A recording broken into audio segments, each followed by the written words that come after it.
1절입니다. 함께 읽도록 하겠습니다. 어리석도다 갈라디아 사람들아, 예수 그리스도께서 십자가에 못 박히신 것이 너희 눈앞에 밝히 보이거늘 누가 너희를 꾀더냐? 내가 너희에게서 다만 이것을 알려 하노니 너희가 성령을 받은 것이 율법의 행위로냐 혹은 듣고 믿음으로냐? 너희가 이같이 어리석으냐? 성령으로 시작하였다가 이제는 육체로 마치겠느냐? 너희가 이같이 많은 괴로움을 헛되이 받았느냐? 과연 헛되냐? 너희에게 성령을 주시고 너희 가운데서 능력을 행하시는 이의 일이 율법의 행위에서냐 혹은 듣고 믿음에서냐? 아멘. 오늘은 믿음으로 성령을이라는 제목으로 말씀을 살펴보기 원합니다.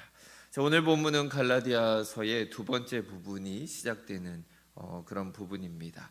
첫 번째 부분은 1장에서 2장이었고, 이곳에서 바울은 자신의 자서전적인 이야기, 자기의 간증 같은 이야기를 통해서 본인의 사도직을 변호하면서 나는 하나님이 직접 부르셨다, 나는 예수님을 직접 만났었고 내가 전하는 복음과 사도들이 전하는 복음은 동일한 복음이다라는 것을 말해 주었습니다.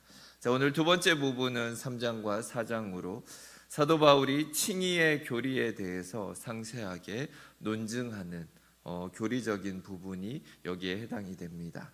그리고 마지막으로는 5장과 6장에서 교리를 적용하여서 즉 그리스도의 삶에 대한 교훈으로 갈라디아서가 이루어져 있습니다. 바울 사도는 갈라디아 교회를 향해서 매우 신랄하고 강한 표현으로 오늘 본문을 시작하고 있습니다. 1절을 보시면 어리석도다 갈라디아 사람들아, 이렇게 시작을 합니다. 그런데 이 호칭은 다른 서신서에서는 찾아볼 수 없는 강한 표현들입니다. 우리 성경에서는 이것을 그래도 되게 좋게 이렇게 번역을 했습니다. 그런데 다른 분들의 번역을 보시면 필립스라는 분은 갈라디아에 친애하는 바보들이여 이렇게 번역을 하였고, 또 유진 피터스는 여러분 미친 갈라디아 사람들이여 이렇게 번역을 했습니다. 원어로 본다라면 이 정도로 강한 의미를 담고 있다라는 것입니다. 이 표현들을 통해서 바울 자신이 얼마나 감정적으로 이들을 바라보면서 상해 있는지를 우리는 느낄 수가 있습니다. 그리고 우리가 기억해야 하는 것은 성경은 하나님의 감동으로 쓰여진 하나님의 말씀이라는 점에서 하나님 자신이 갈라디아 교인들을 향해서 어떤 감정을 가지고 계시는지를 또한 드러내신다라고 이해할 수도 있는 것입니다. 오늘 이 본문을 통해서 바울 사도가 처음으로 강조하고 있는 것은 에베소서 2장 8절에 해당되는 부분입니다. 너희가 그 은혜를 인하여 믿음으로 말미암아 구원을 얻었나니 이것이 너희에게서 난 것이 아니요 하나님의 선물이라. 신자의 삶은 처음부터 마지막까지 믿음으로 말미암아 은혜로 이루어진다라는 것입니다. 다시 말씀드리면 믿음으로 말미암아 은혜로 살아가는 것이 바로 그리스도인들의 삶이다라는 것입니다. 지금 바울 사도는 이 내용을 가지고 어리석게 거짓 가르침에 현혹되어 있는 갈라디아 교인들을 다시 설득하려고 하고 있는 것입니다. 이 진리 아래서 바울 사도가 갈라디아 교인들에게 알게 하고자 하는 것은 먼저 믿음으로 성령을 받는다라는 것입니다. 이것을 자세히 살펴보기를 원합니다. 먼저 신자의 삶은 믿음의 시작부터 완성까지, 처음부터 끝까지 믿음으로 말미암아 은혜로 되는 것입니다. 믿음은 처음에만 필요한 것이 아니고 처음부터 끝까지 오직 믿음밖에는 없다라는 것입니다. 우리가 믿음으로 시작하였으나 믿음을 중간에 포기한다면 여러분은 처음부터 가졌던 믿음이 참 믿음이 아니었음을 입증하는 것이 되는 것입니다. 우리 편에서는 믿음이, 또한 하나님 편에서는 은혜라는 단어가 만나게 됩니다. 로마서 4장 4절을 보시면 일하는 자에게는 그 삭시 은혜로 여겨지지 아니하고 보수로 여겨지거니와. 믿음이 아니라 일로 하는 사람들에게 은혜란 말은 의미가 없다라는 것입니다. 오직 믿음으로 사는 사람들에게만 모든 것이 은혜일 뿐입니다.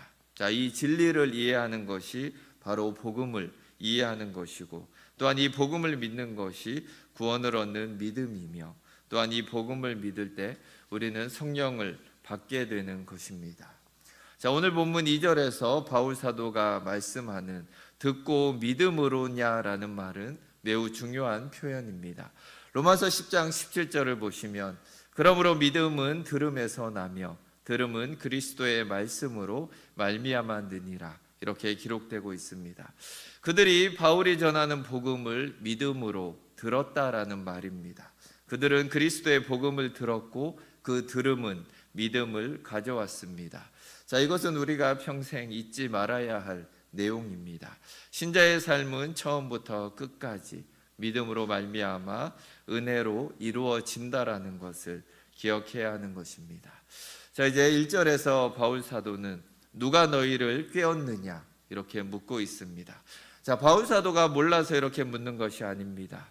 자, 그러나 바울은 어떤 사람들이 너희를 꾀더냐 이렇게 말하지 않습니다. 거짓 사도들이 너희를 꼬시더냐 이렇게 표현하지 않고 단수인 누가 너희를 꾀냐 이렇게 지금 말하고 있습니다. 자, 이 누가라는 단수를 사용한 것을 보면 바울 사도는 결정적으로 그들을 꾀고 유혹하는 존재가 바로 거짓의 아비 사탄이라는 것을 가리키고 있다라고 이해할 수가 있는 것입니다. 사탄은 언제나 진리를 매우 교묘하게 왜곡하고 거짓 진리를 전하게 합니다. 하와에게 이렇게 접근을 했고 역사적으로도 쉼없이 교회와 성도들을 그렇게 공격해 왔습니다. 오늘날에도 사탄이 동일하게 이렇게 하고 있다고 우리가 생각한다면 교회와 성도들의 요구되는 것은 무엇이겠습니까? 바로 영적 분별력입니다. 진리의 말씀에 대한 분별력, 또한 참된 신앙에 대한 분별력입니다. 참된 성도와 참된 지도자에 대한 분별력이 무엇보다 필요한 시대라는 것입니다. 신앙은 언제나 이런 분별력을 동반합니다. 주님도 말씀하셨습니다. 요한복음 10장 4절과 5절에서 양들이 목자의 음성을 아는 고로 따라오되 타인의 음성은 알지 못하는 고로 타인을 따르지 아니하고 도리어 도망한다. 자, 이것이 바로 영적 분별력입니다. 요한 1서에서도 요한 사도는 요한 1서 2장 20절에서 이렇게 말합니다. 너희는 거룩하신 자에게서 기름 부음을 받고 모든 것을 아느니라. 자, 모든 성도는 성령으로 말미암아 본능적으로 참과 거짓을 구분할 수 있는 분별력을 가지고 있다라고 성경은 말하고 있습니다. 물론 갈라디아 사람들처럼 잠시 현혹될 수가 있습니다. 그러나 참 성도들은 참된 가르침과 책망을 듣고 돌이킬 수가 있다라는 것입니다. 그러므로 우리도 계속해서 바른 말씀을 듣고 배워야 하는 것입니다. 자, 특별히 이 부분에서 바울 사도는 자신이 처음에 갈라디아의 교회에 전했던 복음, 그들이 믿었던 내용을 다시금 언급을 합니다. 자, 그것은 바로 예수 그리스도께서 십자가에 못 박히셨다라는 것입니다. 이것이 복음의 핵심입니다. 자, 복음의 핵심은 갈라디아 사람들의 선한 행동과 행위가 아니라, 자, 그것을 통해서 그들이 하나님으로부터 인정받은 게 아니다라는 것입니다. 오직 그리스도께서 십자가에서 죽으심이 바로 복음이라는 것입니다. 바울은 바로 이 십자가에서 돌아가신 그리스도를 전했습니다. 그리고 그것을 들은 갈라디아 사람들은 믿었습니다. 그들의 믿음의 눈을 떠서 그들의 눈앞에서 십자가에 못 박히신 그리스도를 그들은 똑똑하게 본 것입니다. 그 누구도 십자가에 못 박히신 그리스도를 믿음의 눈으로 바라보지 않고는 그리스도인이 될 수가 없는 것입니다. 복음은 십자가에 못 박히신 그리스도에 대한 이야기입니다. 그분이 믿음의 유일한 대상입니다. 갈라디아 사람들은 그리스도를 믿음으로 보았기 때문에 구원을 얻게 된 것입니다. 자기들이 살아온 삶의 내용과는 무관하게 오직 십자가에 못 박힌 그리스도에 대한 믿음으로 그들은 구원을 얻은 것입니다. 자, 이것은 우리도 마찬가지입니다. 십자가에 못 박히신 그리스도를 믿음의 눈으로 바로 보지 못하고는 그 누구도 그리스도인이 될 수는 없습니다. 자, 이것은 그리스도께서 십자가에서 못 박혀 죽으신 것이 바로 나의 죄를 위한 사건이었고, 이로 말미암아 하나님께서 나를 향해 가지고 계시는 진노가 모두 다 해소되었다라는 것을 믿는 것입니다. 자, 이런 점에서 우리는 설교라는 것은 십자가에 못 박힌 그리스도를 전하고 또한 예수 그리스도를 보여주는 것이라고 말할 수 있습니다. 자, 설교는 우리에게 어떻게 하면 가정생활과 부부생활과 자녀교육과 사업 성공을 잘할 수 있냐라고 가르치는 것이 아닙니다. 설교는 십자가에 못 박히신 그리스도 없이는 우리 죄인들이 하나님과 올바른 관계를 이룰 수 없음을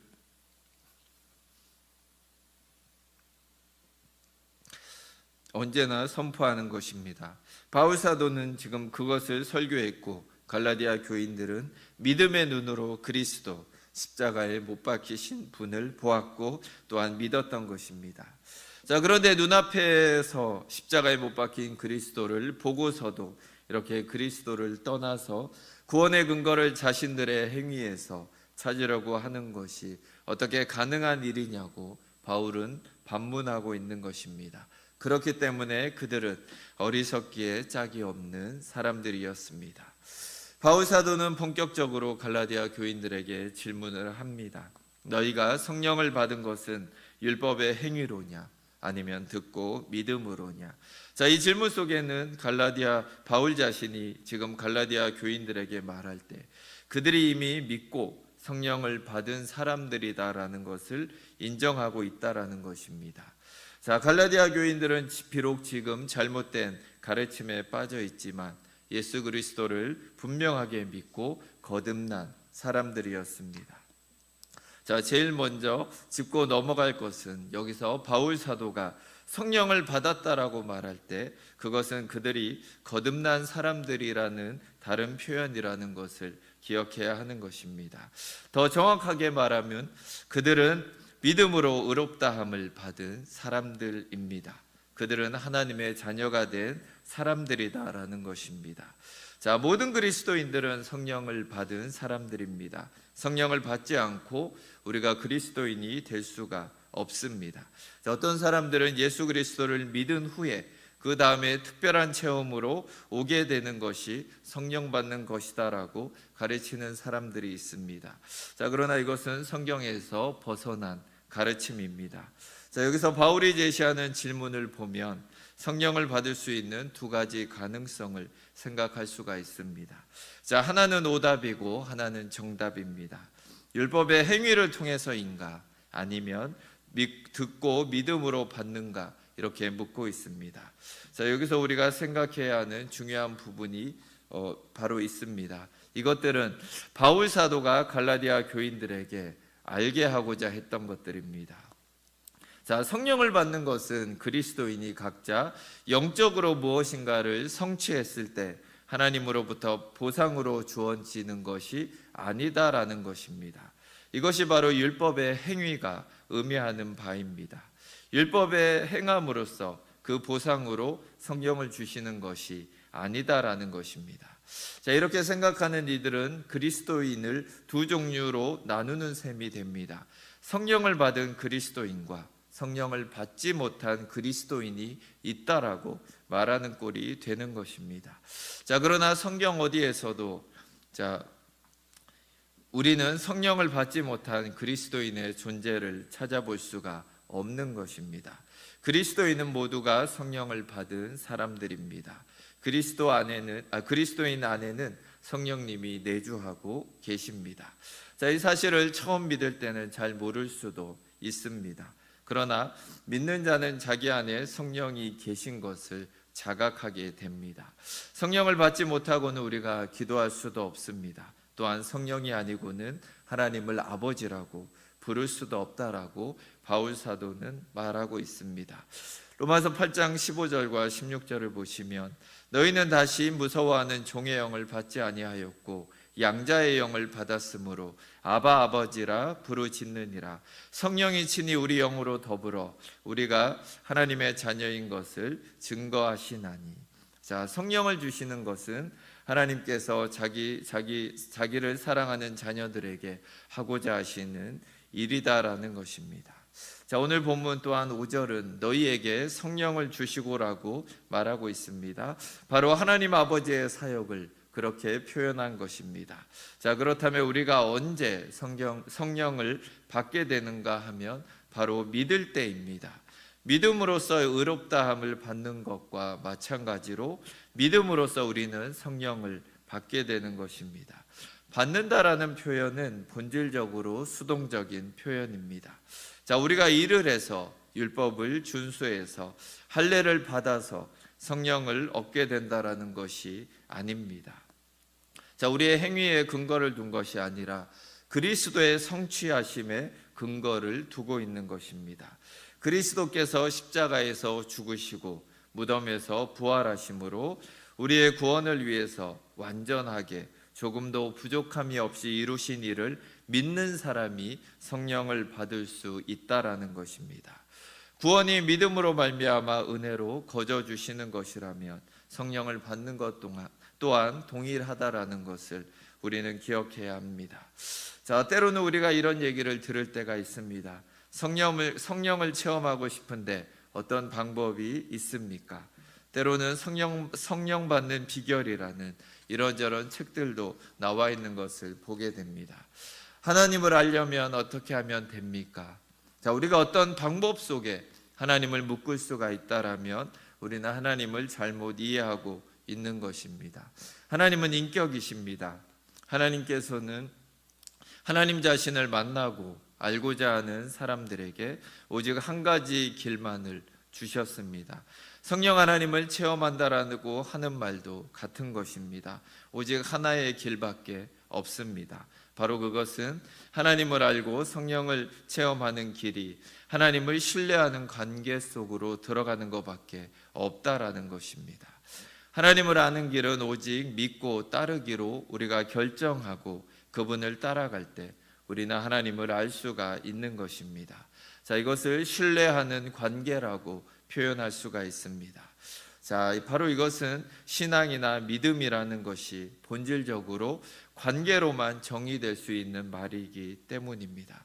우리가 사도신경을 외운다고 해서 주님을 믿는 것이 아닙니다. 기독교의 교리에 동의한다고 해서 믿는 것도 아닙니다. 믿음은 하나님과 나의 관계를 설명해 주는 본질입니다.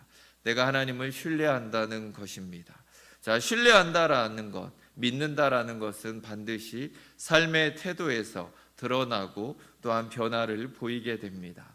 자, 우리가 아파서 어떤 의사를 찾아간다고 했을 때 우리가 그 의사를 신뢰한다라면 의사가 처방을 해준 대로 우리는 약을 사고 복용할 것입니다.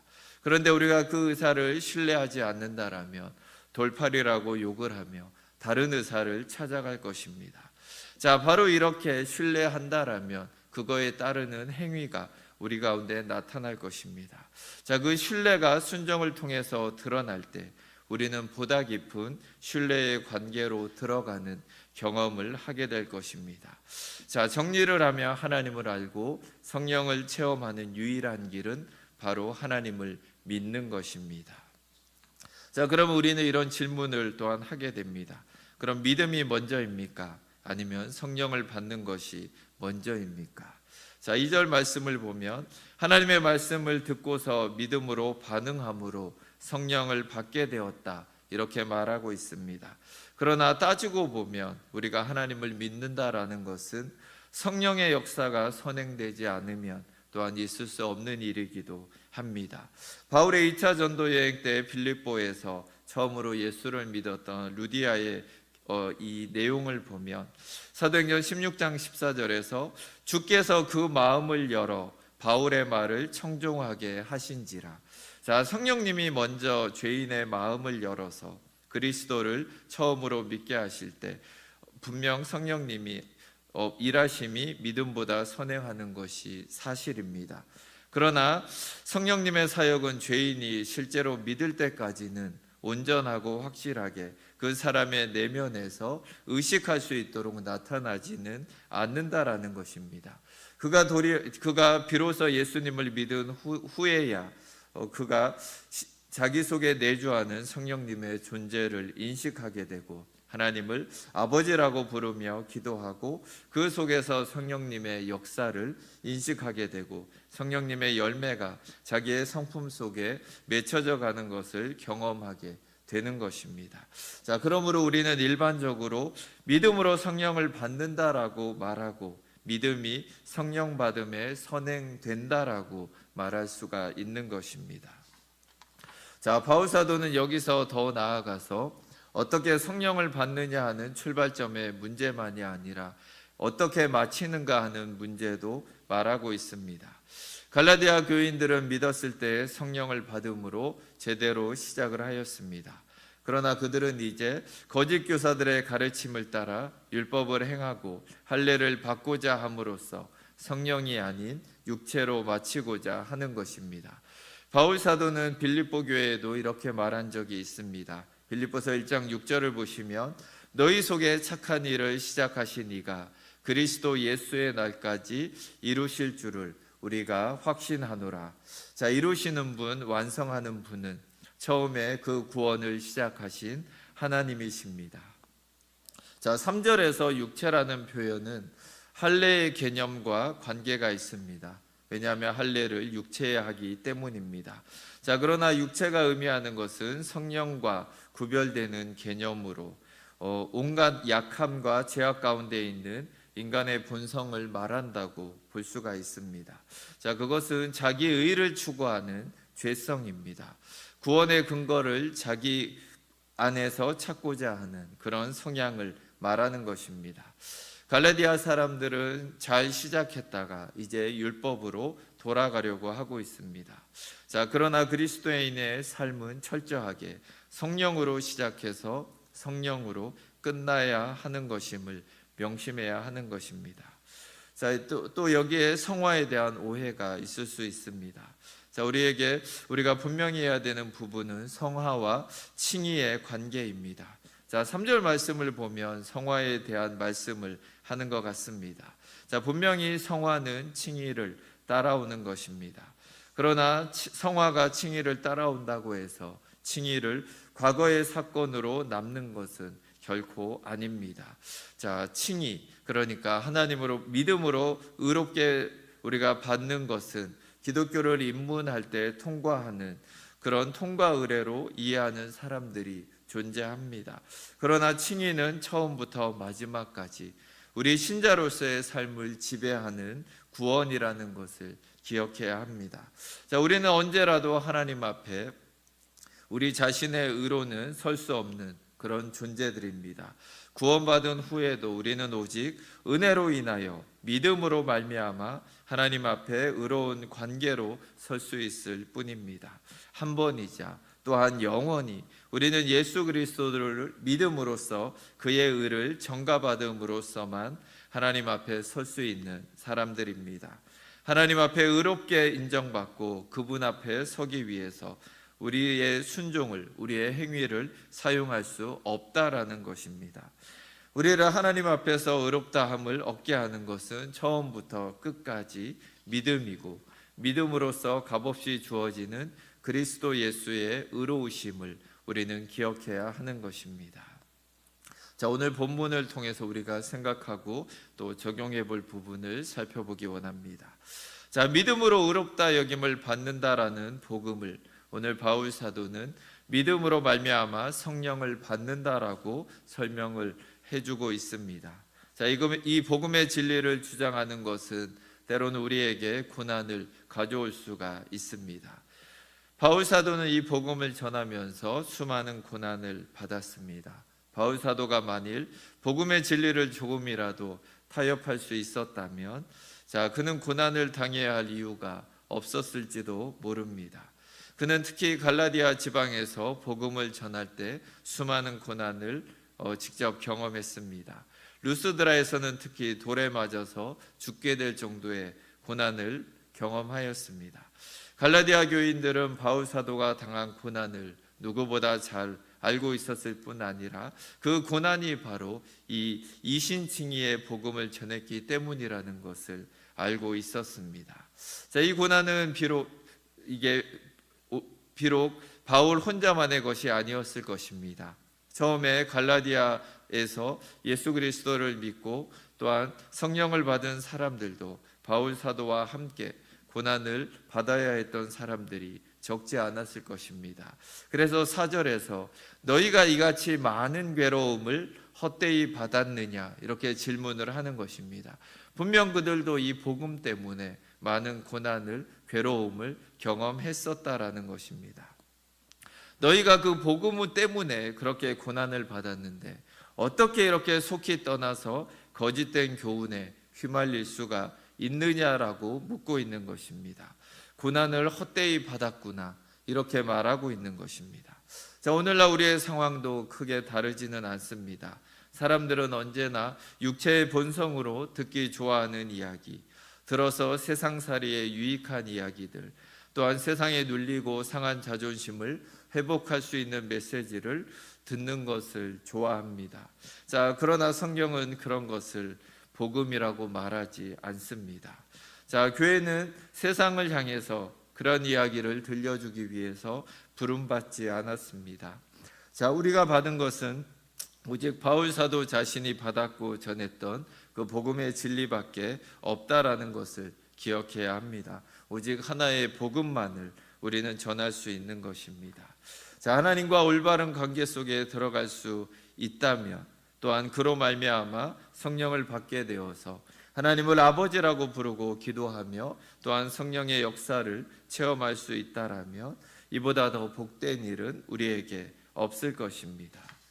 자, 비록 때로는 이것이 고난을 가져온다 할지라도 우리는 주님의 말씀을 따라 기뻐할 수 있을 것입니다. 마태복음 5장 10절에서 12절은 이렇게 말합니다. 의를 위하여 핍박을 받는 자는 복이 있나니 천국이 저희 것임이라. 나를 인하여 너희를 욕하고 핍박하고 거짓으로 너희를 거스려 모든 악한 말을 할 때에는 너희에게 복이 있나니 기뻐하고 즐거워하라. 하늘에서 너희의 상이 큼이라. 너희 전에 있던 선지자들을 이같이 핍박하였느니라. 세상과 타협하지 않고 우리가 하나의 복음을 지켜내기를 간절히 바랍니다. 또한 바울 사도는 본문에서 이신칭의의 교리를 다루면서 놀랍게 성령을 받은 것에 대해서 오늘 언급하고 있습니다. 갈라디아서는 이신칭의의 교리를 밝히 신학적 내용을 담고 있으면서도 동시에 성령을 따라 살아가는 그리스도인의 삶을 풍성하고 실제적으로 가르쳐주는 그런 서신입니다.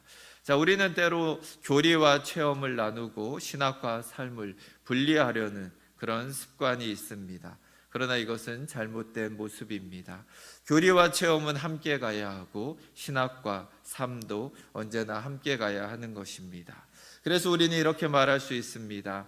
교리 없는 체험은 왜곡된 영성으로 우리를 인도하고 체험 없는 교리는 죽은 정통으로 우리를 인도한다라고 말할 수가 있는 것입니다. 그러므로 성경과 기도는 언제나 함께 가야 하는 것입니다. 이것이 우리의 경건의 가장 기본적인 틀이 되어야 합니다.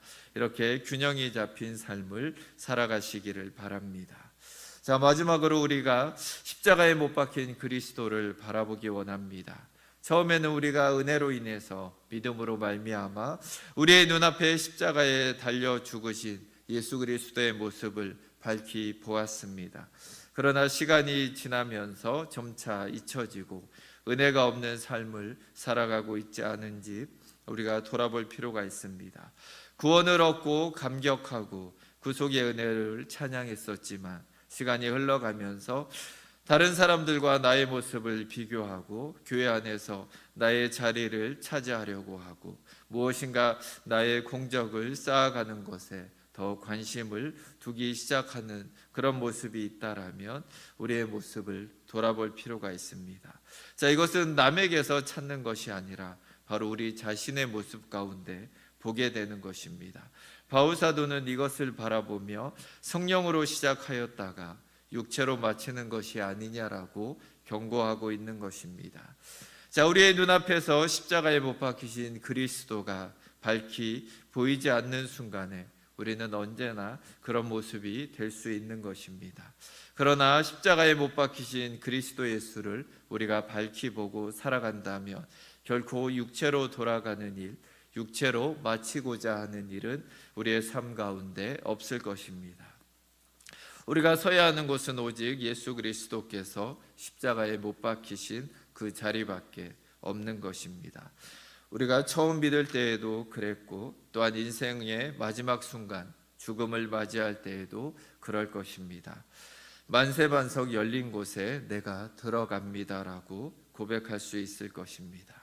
만세반석 되시는 그리스도의 십자가를 붙들고 우리는 의로우신 재판장 앞에 담대하게 서게 될 그날이 우리에게 올 것입니다. 그날까지 믿음과 은혜로 살아가시는 동작중앙교회 성도님들이 되시길 주의 이름으로 축원드립니다. 함께 기도하시겠습니다. 하나님 아버지, 감사합니다. 믿음으로써 우리가 예수 그리스도를 믿음으로 의롭다 여김을 받게 하여 주심을 감사드립니다. 또한 우리가 믿음으로 성령 하나님을 우리 가운데 모실 수 있게 하심을 감사드립니다. 그 성령 하나님이 우리 안에 거하시며 우리가 기도할 수 있게 하시고 우리가 하나님을 아버지라고 부를 수 있도록 우리를 도와주십니다. 우리의 이 모든 것이 우리의 행위에서 난 것이 아니라 예수 그리스도를 믿는 그 믿음으로 그 의가 우리 가운데 온 것임을 우리가 언제나 기억하기를 원합니다.